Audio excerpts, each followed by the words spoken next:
Saudara, usai mengumumkan hasil tes DNA, Direktorat Tindak Pidana Siber Ditipit Siber Bareskrim Polri segera menggelar perkara kasus dugaan pencemaran nama baik yang dilaporkan oleh mantan Gubernur Jawa Barat Ridwan Kamil terhadap selebgram Lisa Mariana.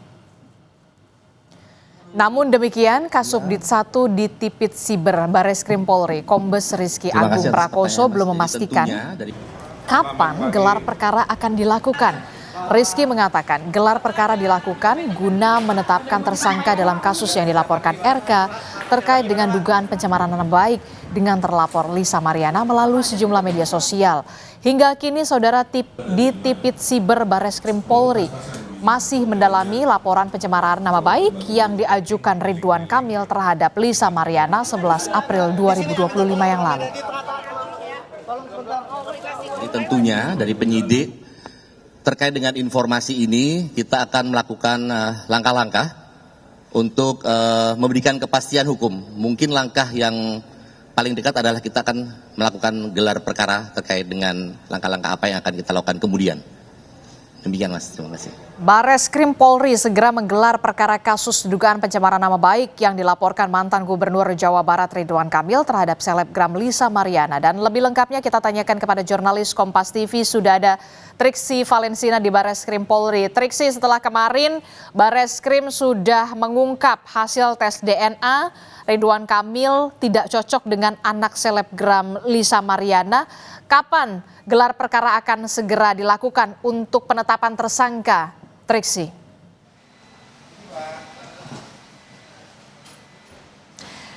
Yang dipastikan adalah secepatnya gelar perkara ini akan dilakukan oleh Bareskrim atau dalam hal ini adalah penyidik karena memang statusnya saat ini sudah naik ke penyidikan mengingat bagaimana hasil tes DNA ini sudah disampaikan dan ini akan menjadi acuan dalam penyidikan. Lantaran juga sekalipun ada dari hasil tes DNA ini menyebutkan ketidakcocokan DNA ataupun juga non-identik antara DNA anak dengan DNA Ridwan Kamil. Namun yang harus dipastikan adalah bagaimana proses hukum ini ataupun juga proses laporannya harus terus berjalan.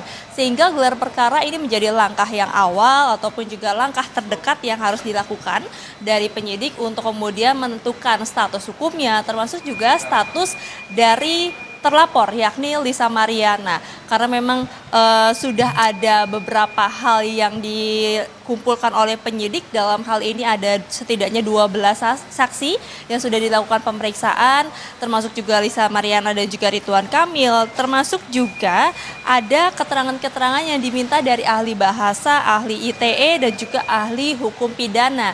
Dan juga diperkuat dengan bukti-bukti yang sudah dikumpulkan baik dari dokumen elektronik, sampel suara, surat-surat, hingga yang terakhir kemarin adalah hasil dari tes DNA. Tentu kan ini sudah dikumpulkan semuanya, maka dari itu penyidik harus melakukan gelar perkara untuk menentukan bagaimana status laporannya, bagaimana status terlapor, termasuk juga apakah kemudian nanti penyidik akan mengumumkan siapa yang dilihat sesuai dengan alat bukti, 2 alat bukti minimal yang sudah sah ini tersangka dari laporan dugaan pencemaran nama baik yang dilaporkan oleh Ridwan Kamil kepada Lisa Mariana. Nah inilah yang kemudian kita akan nantikan Adisti dan juga saudara terkait dengan gelar perkara termasuk juga kelanjutan dari kasus ini. Nah tapi kemarin kalau misalnya dari hasil tes DNA yang sudah disampaikan dalam press conference, ada tanggapan-tanggapan juga yang dikeluarkan. Yang pertama misalnya kita melihat tanggapan dari Lisa Mariana yang diunggah dalam sosial medianya menyebutkan bahwa dirinya ini menduga ada rekayasa dari hasil tes DNA, tidak menerima hasil dari tes DNA tersebut dan juga meminta untuk diusut tuntas. Sementara kalau misalnya kita melihat dari penasihat hukum Ridwan Kamil, Muslim Jaya Butar-Butar menyebutkan bahwa meskipun saat ini proses hukumnya berjalan, Ridwan Kamil masih menempuh pertimbangkan langkah-langkah hukum, tapi tidak menutup kemungkinan ataupun juga membuka jalur untuk damai. Jadi memang ada kemungkinan-kemungkinan yang disampaikan oleh penasihat hukum selain misalnya jalur hukum adalah jalur damai. Akan ada negosiasi atau mungkin perbincangan yang akan dilakukan untuk menempuh jalur lain.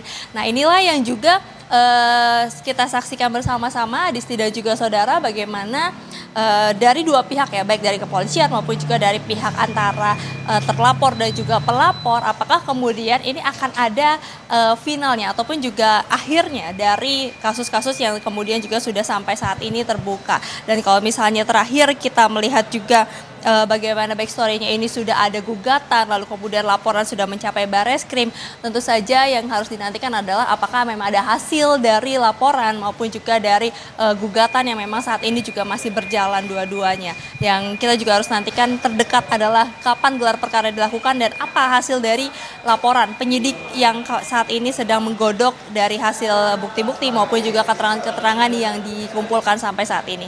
Adisti. Baik, terima kasih informasi jurnalis Kompas TV Triksi Valencia dan juga juru kamera Riki Sultana melaporkan langsung dari Bareskrim Polri.